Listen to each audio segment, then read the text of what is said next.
Bom dia, boa tarde, boa noite, pessoal. Então vamos começar a primeira aula da revisão com o chamado surgimento da filosofia na Grécia Antiga, o nascimento da filosofia na Grécia Antiga.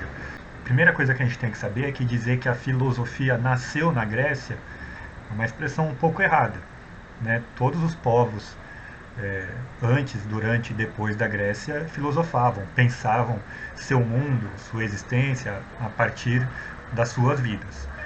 É que a Grécia inventou um certo tipo de pensamento que a gente vem trazendo desde então. Grécia Antiga, lá a gente vai ver, fez um pensamento descolado do pensamento mitológico. E aí a esse pensamento foi dado o nome de filosofia, né? Philo, palavra grega, quer dizer amizade, amor, e sofia, conhecimento, saber. Então a filosofia é um certo tipo de, de pensamento, a amizade, a sabedoria, que foi configurada na Grécia Antiga. Mas todos os outros povos têm sabedoria, têm conhecimento, têm amizade, têm amor e têm pensamento próprio. Então aqui na tela a gente tem uma imagem que é um mapa da Grécia, para a gente ter uma situação geográfica de que povo a gente está falando. Né? Não sei se vocês conseguem ver o meu ponteiro do mouse. Então aqui no centro desse mapa tem a Grécia, a Península Balcânica, né, que é a região da Grécia. Tem algumas cidades destacadas aí, Atenas, que hoje é a capital da Grécia, Corinto, né, da onde vêm os corintianos, né, a cidade de Corinto, ali já atravessando o mar, na região da Ásia Menor, Mileto, Rhodes, e no centro aqui do mar Mediterrâneo, uma grande ilha muito importante para a história da Grécia, que é a ilha de Creta. Quem nasce em Creta não é cretino, é cretense. Então a gente percebe que a Grécia está cercada, não chega a ser uma ilha, mas é uma península, está cercada por água de todos os lados. E é também um território muito recortado de mar, não é um litoral muito linear como é o litoral brasileiro. Vamos partir dessa ilha de Creta, dos cretenses, né, essa ilha ao sul, no meio do mar Mediterrâneo, que justamente por ser uma ilha não conseguia produzir tudo para sua subsistência, então comercializava com as civilizações vizinhas, né, o pessoal do continente, ali na Península Balcânica, o pessoal ali na Ásia, o pessoal do norte da África. Então, um povo bastante rico em função do comércio. Mas no século XV antes de Cristo, lá por 1400 antes de Cristo, século XV antes de Cristo, a gente tinha o povo dos aqueus no norte da Península Balcânica. Vou voltar no mapa para vocês verem. Aqui no norte, onde está escrito Macedônia, daí por diante, esse povo dos aqueus conquista Creta, derrota Creta e constitui uma nova civilização com a capital em Micenas. Então existe uma fusão dos aqueus, que vêm lá do norte, com os cretenses e forma uma nova civilização, que são os micenas. Passam-se 3 séculos, então no século XII a.C., vem outro povo do norte, que são os dórios. Mas eles vêm lá do norte, também derrotam os micênicos, né, expulsam os povos que ali viviam, né, então os micênicos vão lá para a Ásia Menor, Mileto, onde hoje é a Turquia, e a cultura grega super antiga entra em decadência. A gente não tem muitos documentos e muitos registros de como era a vida dos micênicos. Poucos documentos subsistem, alguns deles são os grandes poemas do Homero, né, a Ilíada, que conta a Guerra de Troia. Então, quem já viu o filme Troia, ou algumas adaptações, sabe que essa é um registro importante, né, a Guerra de Troia. E a Odisseia, que é a continuação da Guerra de Troia. Então, é o retorno dos gregos que ficaram 10 anos na guerra e estão retornando para a Grécia. A Grécia não é um país, um estado que tem um presidente ou um rei e as cidades se submetem a esse poder central. A Grécia é um conjunto de cidades-estados. Então, cada cidade tem seu rei, tem seu poder político. Então, uma coisa é Atenas, outra coisa é Esparta. Não tem nenhum rei que manda tanto em Atenas quanto em Esparta. Atenas tem seus políticos, seus dirigentes, e Esparta tem seus políticos. Então, o que faz com que exista uma comunidade entre Atenas e Esparta, Corinto, Mileto, Éfeso e uma série de outras cidades? É que eles têm a mesma língua, que é o grego, e eles têm a mesma cultura baseada na mesma religião, os deuses gregos, da mitologia grega. Mas cada cidade tem seu próprio sistema político, e é daí que a gente fala em cidades-estado. Atenas é uma cidade-estado, Esparta é outra cidade-estado, Mileto é outra cidade-estado. Cada cidade é seu próprio estado. Não existe um grande estado grego, existe uma cultura grega, uma civilização grega. Então, desse período, desse momento em que houve a destruição dos micênicos e a conquista pelos dórios, a gente começa um período chamado de período homérico, né? Que a base que a gente conhece dessa cultura é a da mitologia grega, né? Os textos do Homero, a Ilíada e a Odisseia, dão uma grande base para a gente entender como funcionava aquela cultura dos gregos, com seus deuses, suas relações de poder, seus modos de produção da vida, como a gente falou na aula número 0. Então, de pouco em pouco foi sendo reconstruída a civilização grega. Ela tinha sido fragmentada depois da conquista dos dórios, então havia pequenas comunidades que foram genos, que foram crescendo e se formando comunidades um pouco maiores, as fratrias.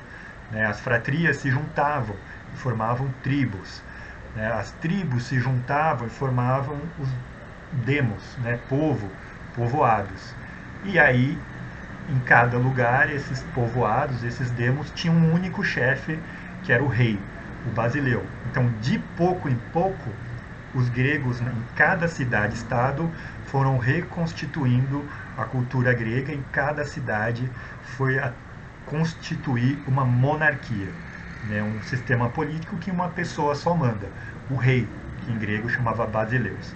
E nesse processo de reconstituição das cidades em grandes grupos que tinha um rei, foram também se constituindo os poderes econômicos. Então, as melhores terras foram para os eupátridas, as terras menores para os georgoi. E tinha gente que não tinha terra, como até hoje não tem, são os tetas. Então, essa constituição plural de pessoas com muitas terras, pessoas com poucas terras e pessoas sem terras, vai dando a pluralidade das cidades-estados. A cidade-estado no grego é a polis. Então é daí também que surge a palavra política. Os gregos inventaram a política? Com certeza não. Em todo lugar todas as civilizações tiveram que lidar com o fato de haver pluralidade de pessoas em condições diferentes. Mas a gente guardou da Grécia a palavra política porque a cidade-estado, cada cidade-estado era chamada de polis. Bom, a gente também viu, vamos voltar para o mapa, que é todo recortado o litoral da Grécia. Então e o terreno grego, eles tinham um pouco de dificuldade em estabelecer plantações, pecuária, e daí por diante. Então o comércio se tornou uma coisa muito importante para os gregos. Conforme eles iam também crescendo e conquistando novas terras, novas cidades, iam se formando, eles iam desenvolvendo o comércio, e a classe comerciante também se tornou muito poderosa. Em algum momento houve lutas para acabar com a monarquia em algumas cidades. Por que a gente vai se submeter a um rei só, ao poder de uma pessoa só? Então as pessoas poderosas falaram, não, a gente quer participar do poder político. Em cada cidade, em alguns momentos, foi deixando de existir a monarquia, o rei, para ter uma oligarquia, a elite, um conjunto de poderosos que, graças a seu poder econômico, passou a mandar na cidade. E depois de muito tempo também, por conta da distribuição do poder econômico, houve questionamento do poder dessas elites, os eupátridas, que eu falei que tinham muitas terras, as melhores terras, e o poder estava um pouco mais distribuído, então houve uma briga para distribuir mais ainda esse poder, para ele não ser elitizado e estar na mão de poucos, como é na oligarquia, mas para estar na mão de todos aqueles que são considerados cidadãos. E quando isso foi conquistado, a gente chegou a essa forma de governo que é a democracia. né? Então existe do dia para a noite, existe uma passagem, lutas para isso, né? Então Drácon era um legislador importante na Grécia, né? Ele faz parte dessa história da democratização, porque antes do Drácon a gente tinha leis orais, então as pessoas tinham que lembrar quais eram as leis, e o Drácon lutou para que as leis fossem escritas, porque aí todo mundo que soubesse ler poderia ler e falar, não, eu tenho esses direitos. O Solon é outro personagem importante na transição para a democracia, porque ele eliminou a escravidão por dívidas. Então, antes do Solon, quem devia e não conseguia pagar se tornava um escravo. Ele falou, não, isso não é razoável, as pessoas têm que se manter livres, a liberdade dos cidadãos é importante. Se a gente quer escravo, a gente tem que ir para a guerra conquistar outros povos. E o Solon também criou assembleias populares onde as pessoas poderiam ir lá participar dos julgamentos, né? E aí os eupátridas, a elite, ficou tão preocupada que tentou instalar tiranias, né? Não, tá muito... O povo está podendo demais aqui, os cidadãos estão podendo muito. Mas quando chegou no ano 510, então no século 6 a.C., o Clístenes liberou a última rebelião contra os tiranos, e em Atenas a gente teve um conjunto de reformas, talvez uma revolução, não sei, depende de cada historiador, que levou à instalação da democracia em Atenas. Então, esse período homérico é o período da longa transição, em que aos poucos a Grécia os povos gregos foram se reconstituindo em cidades-estados, montaram suas monarquias e também foram desmontando suas monarquias para passar o poder para grupos um pouco maiores que a monarquia, né, algumas elites, e em alguns casos, como Atenas, a democracia, né, a distribuir o poder para todo mundo que era para o povo, todo mundo que era considerado cidadão. Só que vocês sabem, devem saber, nem todo mundo era considerado cidadão na Grécia Antiga. Somente homens maiores de idade, nascidos na cidade, então estrangeiros não eram considerados cidadãos, mulheres não eram consideradas cidadãs, escravos não eram considerados cidadãos, loucos não eram considerados cidadãos. Afinal de contas, 10% da população era considerado cidadão. Mas isso já era muito mais do que aquelas pequenas elites do período oligárquico ou aristocrático. Então aqui na tela a gente tem um resumo desse período homérico, né, que começa na constituição de monarquias, vai passar para as aristocracias e chega em algumas cidades para a democracia. Atenas, como eu falei, chega na democracia. Esparta, que é outra cidade famosa, continuou sempre sendo uma cidade aristocrática.